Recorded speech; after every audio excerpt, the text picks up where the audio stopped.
Well, ladies and gentlemen, welcome to Face 2. This event is organized by the Online Citizen, and we are privileged, really, to have with us the 4 presidential candidates. Right? Please join me in giving them a big round of applause. Right. Why are we here? Very simple, because it's been a long time since we have had the chance to vote for the president, right? In fact, 18 years. And I remember in 1993, when I was actually hosting the live coverage of the presidential election, right, where President Ong Teng Cheong was voted in. And so it's been a very long time. And in these years, a lot of things have changed on the ground, right? And because we have not had the chance to actually vote, I don't think there has been sufficient information or sufficient interest in the role, in the responsibility, in the institution of the elected president. That's the reason why I believe there have been a lot of interest, a lot of questions, a lot of fairly complex questions that have been thrown up in this presidential election because of the 18-year hiatus. Right? Now, the questions are necessary. Some of them are complex, some of them are pretty technical, but I think we need to be able to look at the entire spectrum of questions, regardless of whether they are about the present reality or about what is ideal, and deal with them, if need be, philosophically, and not all technically. Because I think it's important for Singaporeans, for voters, to have a deeper sense of what this institution is about, what the potential of this institution would be, and also what we are voting for, right? So that's the objective of this forum, to give all of us voters a much better chance of understanding what this job is of the elected president, the role, the relationship of the office of the elected president with the other institutions of the state, right? In particular, the Prime Minister, the Cabinet, Parliament, right? We need to have greater clarity in these areas, and therefore, by fielding questions that are important, that you consider important for yourself, and hopefully sentiments that are representative of the sentiments on the ground, we'll be able to get insights from the 4 candidates. And through their insights and the way they present their insights, the way they respond, or if need, in certain cases, the way they react to questions, would give us a better sense of who each one of these 4 candidates are. And that allows us the opportunity to feel, at least, that we are making a choice on the 27th in a more considered fashion. Right.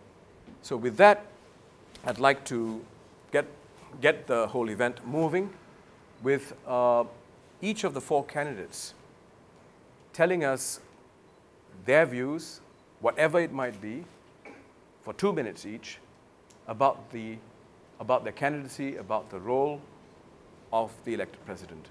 I'd like to invite, first of all, Dr. Tan Cheng Bock. Thank you.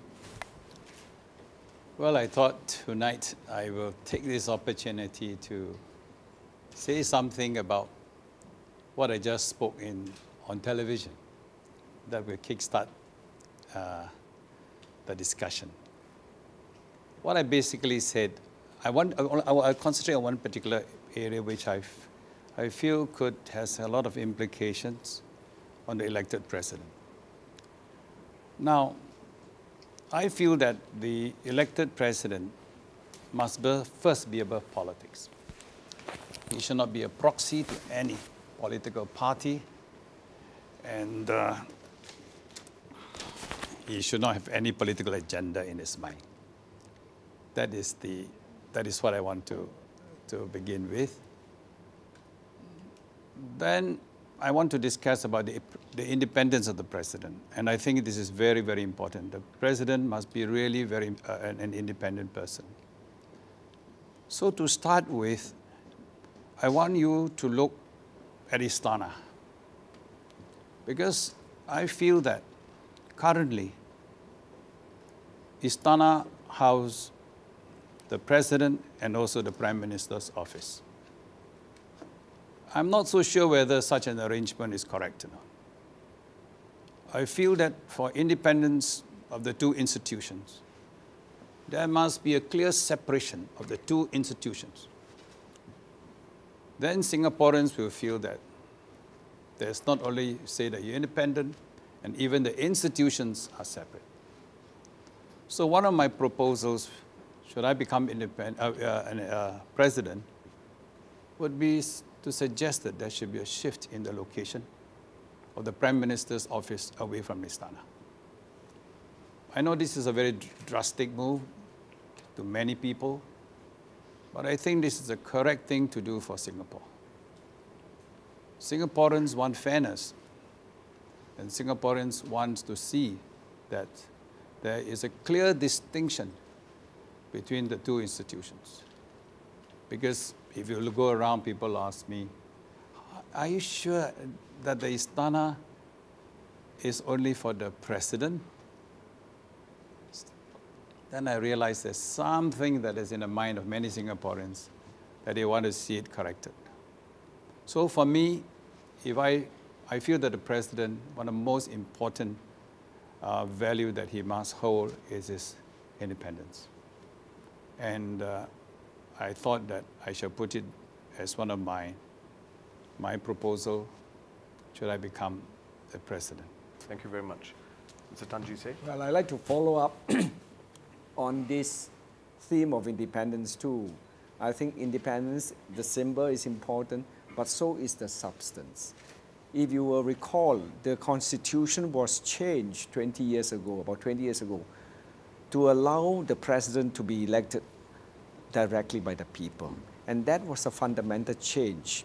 Why? Because it wants to give moral authority to the president to provide checks and balances on the government. And I think that is the key objective, the overriding objective of the elected president. And that is to provide checks and balances. Who is the best person to provide these checks and balances? Obviously, checking who, balancing who. And that's the government of the day, the ruling party. So this brings back to the point of independence as well, that whoever is president must clearly be independent of the ruling party. How do you show independence? Dr. Tan Cheng Bock suggested maybe you should separate the two officers. That's one point, but more important is the substance. I mean, so here I am. I made a point that the president should not have emotional ties with the ruling party. And somebody who has been with the party for 20, 30 years must have developed a lot of emotional ties. You can't go around being passionate about your party, about serving your party, and yet suddenly overnight you say, I have no longer any emotions for you. It's very difficult for anyone to do that, even for the most heartless of lovers. So I think that's important.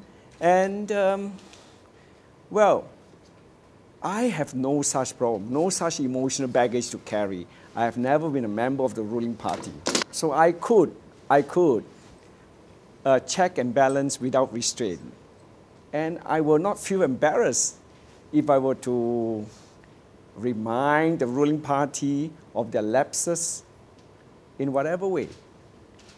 So that's important. Substance important. Symbol is also important because symbol sometimes structure. Symbol, I mean, when you're no longer next door to each other, when you're separate, it's quite different too. You have that sense of independence, but far more than symbol is the substance. And I think this is important because of the confusion that has been created by statements from various people about the role, the powers of the president. I don't think the president is powerless. It has got real power in 5 specified areas. And it is also a center of moral power. It may not be a second center of executive power, but it is definitely a center of moral power. And the president being directly elected by the people has that moral authority. Thank you. Dr. Pronita? Well, first may I thank the online citizen, the TOC, for inviting me to this forum tonight. It's heartening to see all of you here. I must apologize for requesting this late start because I've just come from an invitation to iftar with some friends, to break fast with some friends at Kampong Glam. I know that everyone at TOC is working very hard to differentiate yourselves in a very noisy environment. I appreciate your efforts to carve a role for critical and yet constructive discussion. Knowing TOC and knowing the audience, some of which I have had a chance to interact with, I'm sure we'll have a robust discussion tonight dealing with some hard questions. And I think this is to be welcome. Singapore, I believe, needs a diversity of views. We are a growing democracy. Singapore is a work in progress. But dialogue means two things. Not only having a voice and speaking up, but also having a ear and listening. And in this presidential election, what I would urge all Singaporeans is, first of all, to listen closely and carefully to all four candidates. This is the only way that Singaporeans will be able to make an informed choice on the 27th of August. I've had a chance to interact with Ravi, your TOC's interim chief editor. I remember one remark which Ravi told me that, and perhaps I am paraphrasing his words, but Ravi will correct me. But I think you said that we should be critical, but we should not be cynical. I think there's a very major distinction between the two. We must think critically. We must examine assumptions, look for hard evidence, take information not at its face value, but as starting points for our own inquiry. But we must also not be cynical. I still believe that we should look for the best in people, even in this very difficult world. As presidential candidates, I think it is, of course, very important for us to be honest about the office, or what the office of president is, and what its function is. The audience tonight is a good cross-section of civil society, and we are here to talk about elections today, but I know that all of you have been invited because all of you have made your own contributions to Singapore. I look forward to hearing your thoughts and answering your questions. And with regard to the office of the President, my view is that the Constitution has laid this out very clearly, what the President can do, what the President cannot do, what are his limits, his relationship to the government. And this is the office which all of us are running for. If you have thoughts about a different type of President, then this is a matter for Parliament to decide. Thank you. Thank you. Mr. Tan Kin Lian. Now, I get involved first in connecting with people through my blog, and it is a two-way flow. I educate people on financial matters and social matters, and they give me their views. So my participation in this contest is also in response to calls I get from many people. They said, please stand for election so that we have a contest. They don't want a walkover. So that's how I got involved. And then I decided to be, my platform to be the voice of the people. I want to get the sense of what people are concerned about, and I want to bring them to the government. This is obtained by me through a survey. I ask people, what do you want the president to do? I give them, I think, about 10 items, and they vote which are most important. The voice of the people was the most important. Next, after that is the president should be independent of the government. Okay, they don't want the president to be someone connected to the government, truly independent. And the third concern that they have is that they want to know that the reserves are well safeguarded. For them, actually, it is the CPF money. And they say, and they think the CPF money is a large part of it, of the reserve represents their CPF money. So these are the three most important points. I also shared with them my values, and I want to, the 5 values that I hold very much are the values of honesty, fairness, positive attitude, courage, and public service. These are the 5 values that drives the statements I issue on various matters. Now, I was very happy that these values are very well received. And several people told me, they even reminded me when I make other statements, they say, please go back to those values. There's something that's going to drive our action. So I want also in this campaign to explain how these values are important to our society, and also in the process help to pass these values to our Singaporeans at large. Thank you, Mr. Tan. Right, so we'll throw it open to the floor now. One question at a time, 1.5 minutes. All right, we'll go with you. Thank you. I'd like to... Is it on? It's being recorded. I'd like to touch on a point that both Mr. Tan Jee Se and Dr. Tony Tan have raised, and that's got to do with the role and functions of the President.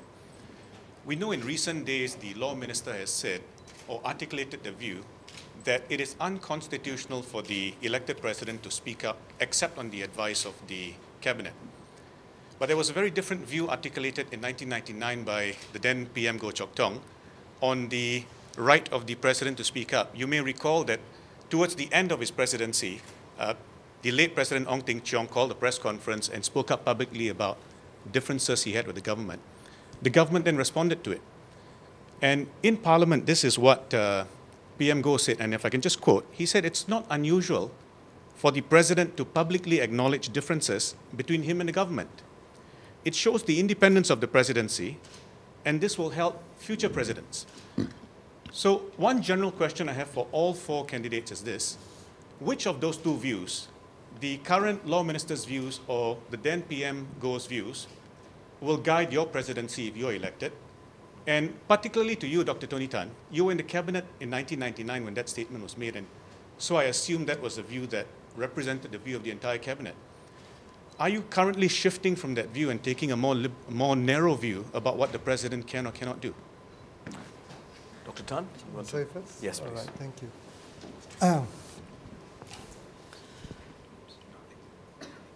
I believe, first of all, that the legal position is very clear.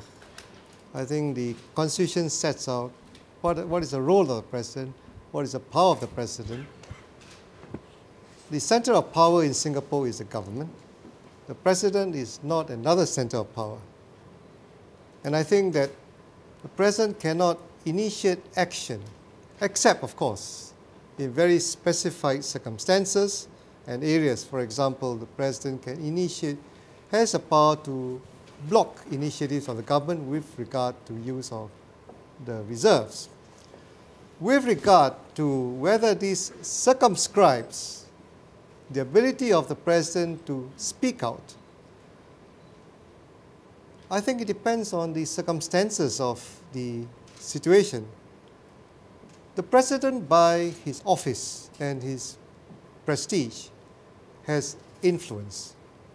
He can advocate causes, he can encourage certain trends, for example, with regard to promoting social harmony and community bonding. There is nothing to prevent the President from talking about that. But when it comes to specific policies of the government, then I think the President has to think very carefully before he actually says publicly. The President has full access to the Prime Minister and to the ministers. As President Nathan says, he sees every cabinet paper. He has the ability to express his views to the Prime Minister and to the cabinet ministers. In that way, he can seek to persuade them of his views, but in private. And he can give the benefit of his experience and his background with regard to actions which the government may want to make. But for the President to speak publicly, I think the President has to exercise his mind and consider carefully the circumstances, keeping within the parameters of the Constitution. I don't think it's possible to make a black and white distinction saying that on the one hand, the President cannot say anything. On the other hand, the President can say whatever he likes. This leads to confusion.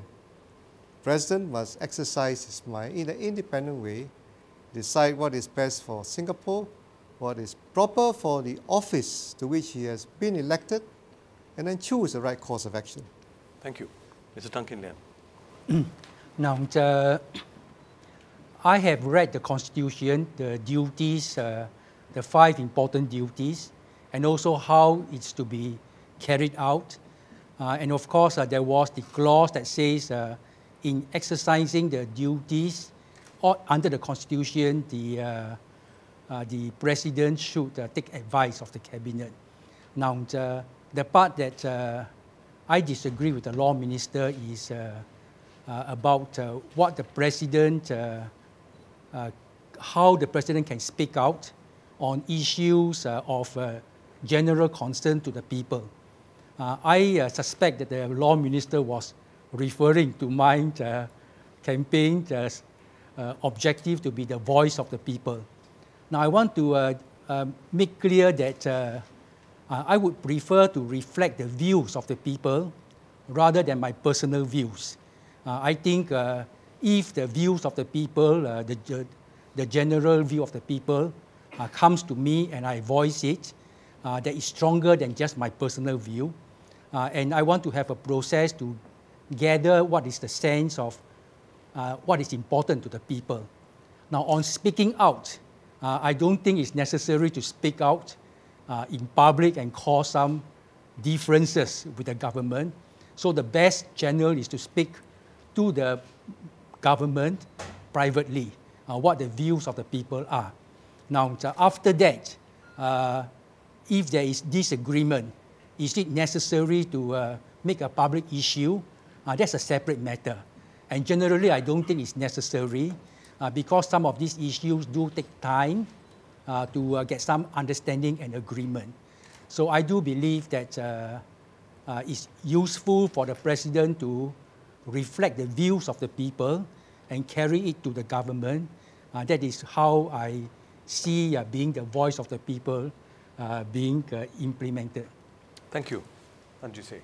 Well, obviously, I agree with the earlier statement by Mr. Goh Chok Tong about the ability of the President to speak up. Yeah, that has never been in my doubt. That has never been. I've never doubted that. Would you want to elaborate? Yeah, I think there are certain areas a President can speak up. For example, I think he can report the wrongdoing that let's say the Cabinet has, in the eyes of the President, has done something wrong.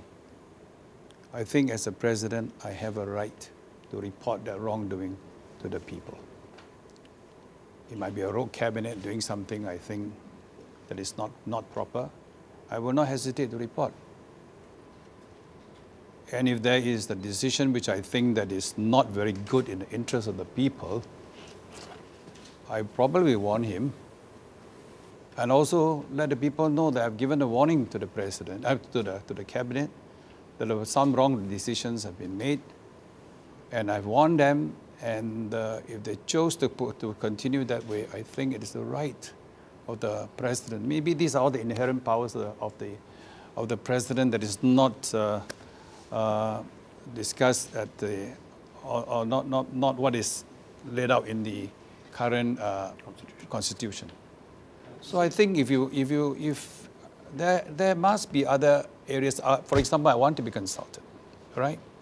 And I also can emphasize on certain things that I think that it will be of, that I could champion certain causes, for example, social causes. I can champion sporting events and so on. I think this is all not laid out in the Constitution, but it's still within the powers of there's an inherent power of the president. And I think I'm quite clear about that, those roles, yes. Thank you. We'll have to move on. Keep it going. Please don't feel that you need to direct each question to all four members of the panel, right? You can direct it to an individual or two persons. Can we go with you first? Good evening, ladies and gentlemen and honorable candidates. My name is Alex Liu. I work for the EDB again. Here's the question for all four. It is public knowledge that President Nathan had recently had approved 4.5 billion from the past reserves for the job credit scheme in 2009. However, recently in the media, he shared that he had approved the use of past reserves to fund land reclamation projects and SIRS projects since early 2000. To the best of my knowledge, these may not have been disclosed in mass media. In the spirit of transparency, should any of you become the president of Singapore, would you consider disclosing to the public as and when reserves have been made use of by the president? Right. Thank you. Could we have a 1 minute response to this question from each one of you, please? Yes, please. Yes, I think this should be reported. I believe the president should make an annual statement that he has dipped into the reserves. There's nothing to hide. You should be transparent about it. It is the people's money. I think, and it's for a good cause, and if people fully understand that this particular, the reserve has been dipped into for example, your SIRS program or some of the, I think, land reclamation and so on. I think these are good projects. I think if it's very good, I don't see why a president shouldn't approve. But that doesn't mean that he shouldn't tell. I think if you talk about transparency and you keep quiet, of course you're going to create a lot of suspicion. That's my view. Yeah, I'm all for transparency as well.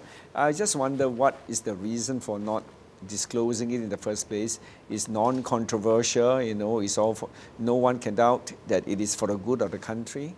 And well, land reclamation and all that. So I don't know whether you make a distinction between this and this past reserves. Is it generated by the current government, which well within is not just digging into previous government's accumulation of reserves. I don't know. Not much information has been given, but I'm all for it. It may be an annual report. You may not have to disclose it immediately. You could disclose it at the end of the quarter or whatever. Whatever it is, it must be disclosed. Right. Thank you. Dr. Tan?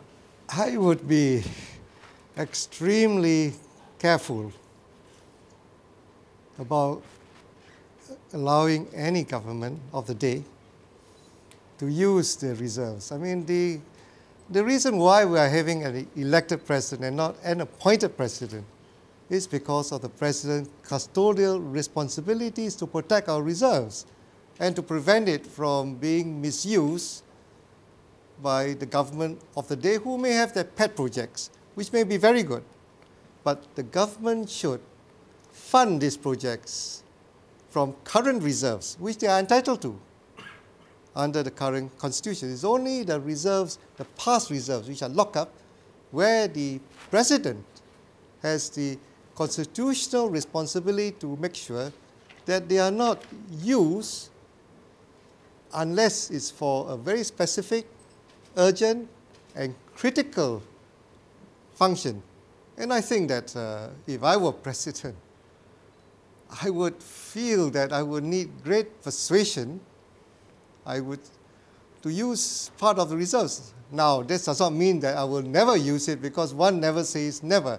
I don't know what circumstances will be, but I think that one has to be very careful. If one were the president, to make sure that any use of the reserves must be critical, must be urgent, and must be needed Otherwise, I think the President is not exercising his constitutional responsibility. Would you, if I may ask, Dr. Tan, would you be making public your considerations for arriving at a decision? I think in that instance, with regard to this, the President has to consult the Council of President Advisors with regard as to whether the reserves can be used. I think that it is the responsibility of the President to disclose why he has done so. I'm sure that if he allows the reserves to be used, it must be for a very good reason. I don't think that a good president would do this lightheartedly and do something which he does not feel that he can justify publicly. That would be very foolish. Thank you. Sorry. Okay. Now, I believe transparency is useful and it's good for the president to publish an annual report if just to give people the assurance that he's doing his work, also for people to understand what the dimension of the work involved. But on the specific matter of land reclamation, I want to give an answer different from the other three candidates. Now, our past reserves represent, I don't know how many $100 billion. They are invested somewhere. They are invested overseas. I don't know how much of it is invested in subprime mortgages in America, for example. Now, I look upon land reclamation in Singapore also as an investment. We are putting more land. In fact, our reserves come from selling the land. So therefore, I don't look upon that as spending the reserve. I look upon it as just one form of investment. Of course, this is a point of view that we must consider. It's not that I specifically am taking that position, but I say we must understand the difference between spending the reserve or investing the money. Would a Singaporean like to see the reserve invested to build more land in Singapore or to build a railway in America, for example? So I think we should look upon it in a more holistic manner insofar as what is spending the reserves. Quick, 30 seconds, please. Your question is whether, as the president, would I reveal this? Yes. And I think we should. Then we can detail out whether this was from the past reserve or is from the present reserve. I think I feel that Singaporeans should know. That's your question, right? Yeah. Yes. Right. Next question, someone from here. Yes, please.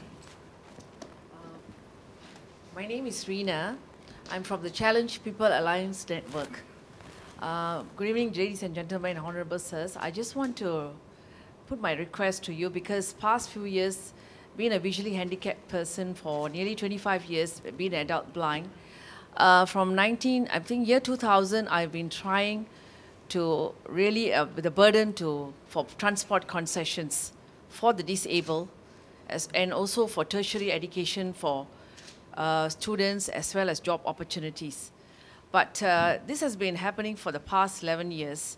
But past two and a half years, I've been very active by the help of Ravi and going through for transport concessions. But till today, there's no concessions for all of our disabled people till today. It's because, I know there's charity, there's concessions for elderly, and there's concessions for school children and scholarships, which is good. But this is a more dignity level because if we disabled people are given the concessions and helped in the society, I think it will help us to have a dignified life. And at the same time, more people will be aware and able to move out with such opportunities because as fact-finding, I think there's only 5% of disabled people in Singapore. But none of them, all of us, are not really experiencing and having the transport concession and the opportunities because for 2 years ago, I wanted to apply for my degree course after my diploma in the WSS. But when I called them up for the course, they just turned me down by saying that since you're a visually handicapped person, we cannot acknowledge you. In fact, what is your question to the panel? Okay, my question is, as presidents, as you'll be elected, I just want to find out whether you will be looking into this area for us, for the concessions and for the disabled people and the opportunities. Could I direct it to, I want to rotate. I'll come to you last. Yes. GC first. I believe, and it is my philosophy, that those with special needs should be given special assistance. And we are no longer a poor country. We are arguing about safeguarding reserves. There's lots of money in it. And these reserves do not come from nowhere. They come from the people, from land sales, from surpluses in the budget. And when you have reached the stage of civilization, you have to give special consideration that I wouldn't consider this taking money from the reserves as raiding the reserves. These are for needs for your own people who cannot, who because of circumstances of birth or whatever, accidents, they do not create these problems for themselves. And they are victims of accident, victims of birth or whatever. So they deserve help. And I'm very, very conscious of the fact that not enough has been done. My philosophy has always been that welfare of a society can only progress if everybody progresses, that nobody is left behind and nobody is disturbed or nobody falls below a certain line, become worse off as a result of other people going up, which is what is happening the last few years. We have a lot of GDP growth, a lot of people have gone up, have become very rich, millions of dollars in bonuses, but look at those at the bottom, they have become worse off. So as a society, we are worse off. We are not better off. Right, so, thank you. Yeah. I sympathize with you, but honestly as a president, I cannot get involved in the management of the Ministry of Transport. But having said that, I think as a president, I should advise the minister when I meet him and tell him of the problems that is affecting you. And as also a president, I would also advise him to see whether they have made provisions for visually handicapped like you. For example, whether the system do provide for you when you move around. I think these are the things that I can only advise the Minister of Transport.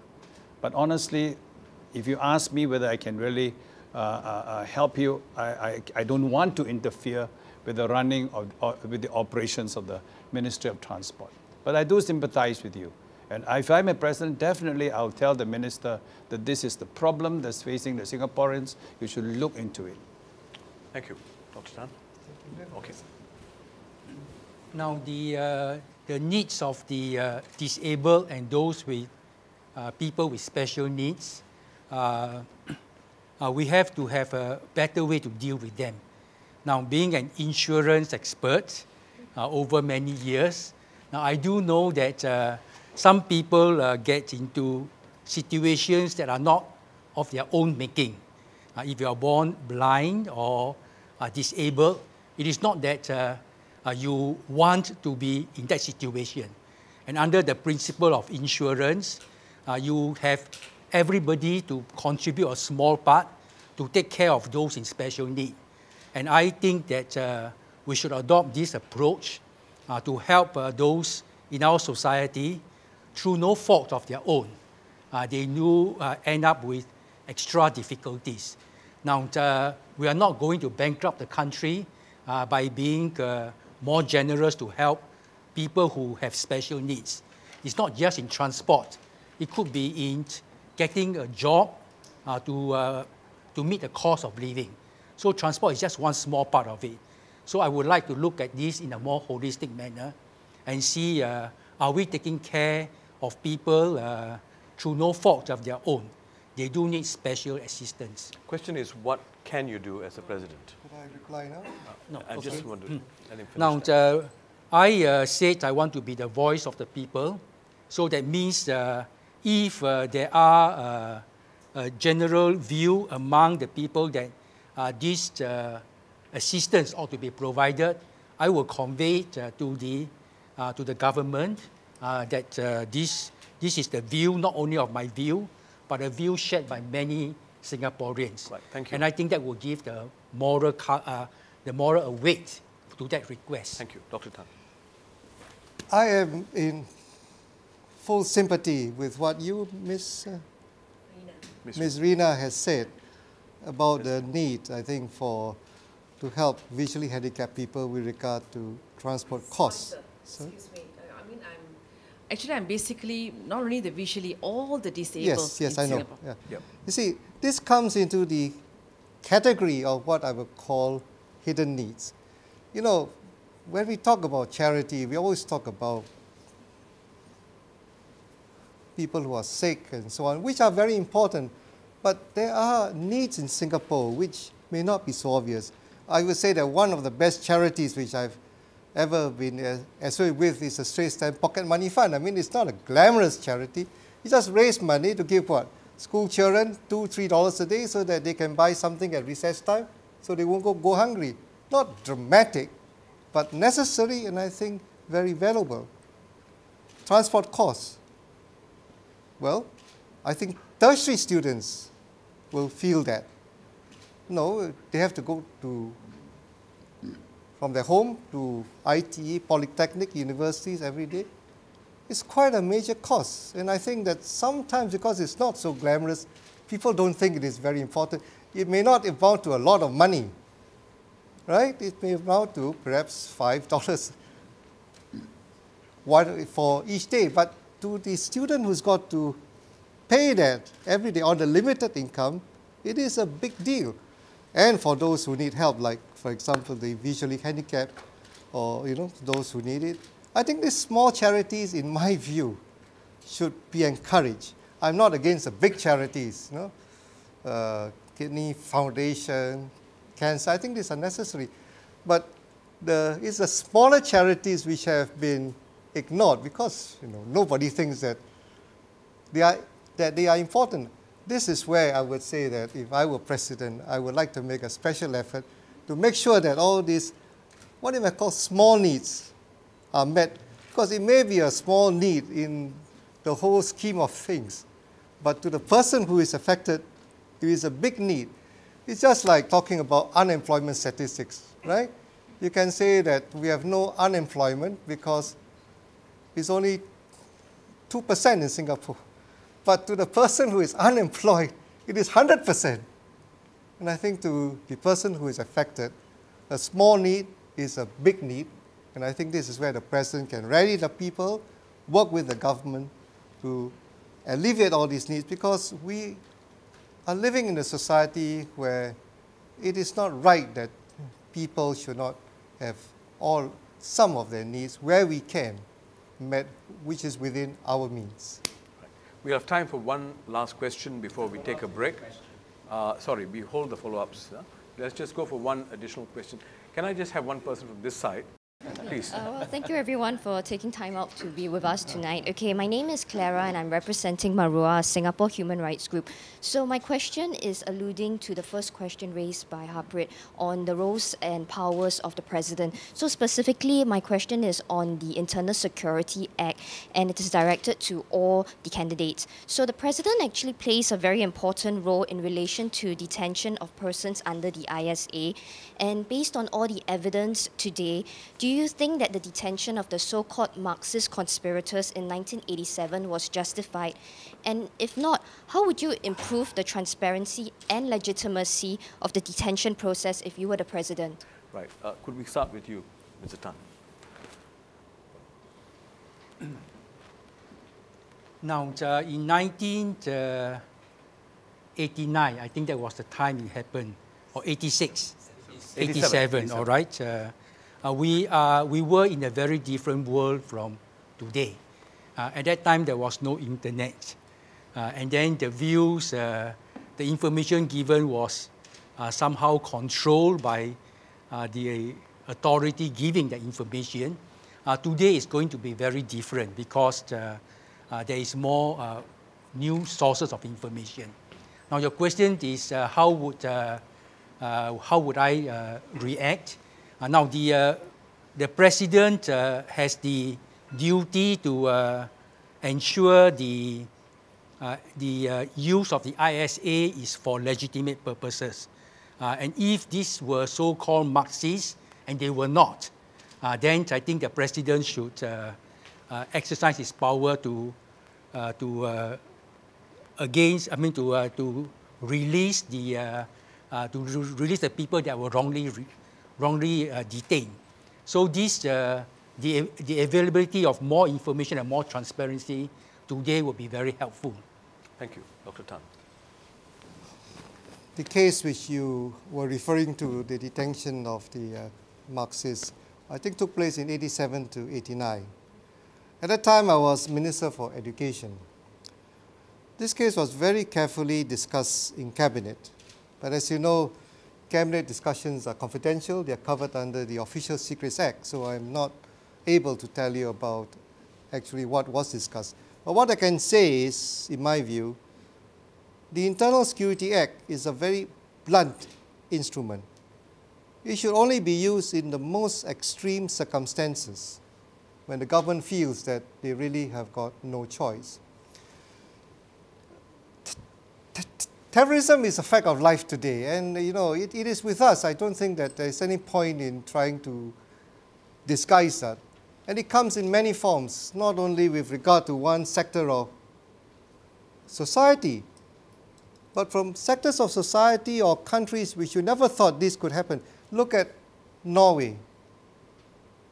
Somebody, Anders Breivik, I think, from the Christian far right, set off a series of bombs, took a gun, killed over 90 people. Would you believe that could happen in Norway? From the Christian far right? The fact of terrorism is with us. When I was coordinating Minister for Security and Defense, I had to deal with this over a wide front. This is modern life. We have to wake up. It can happen anywhere. Tough decisions will have to be made. Unpleasant steps have to be taken.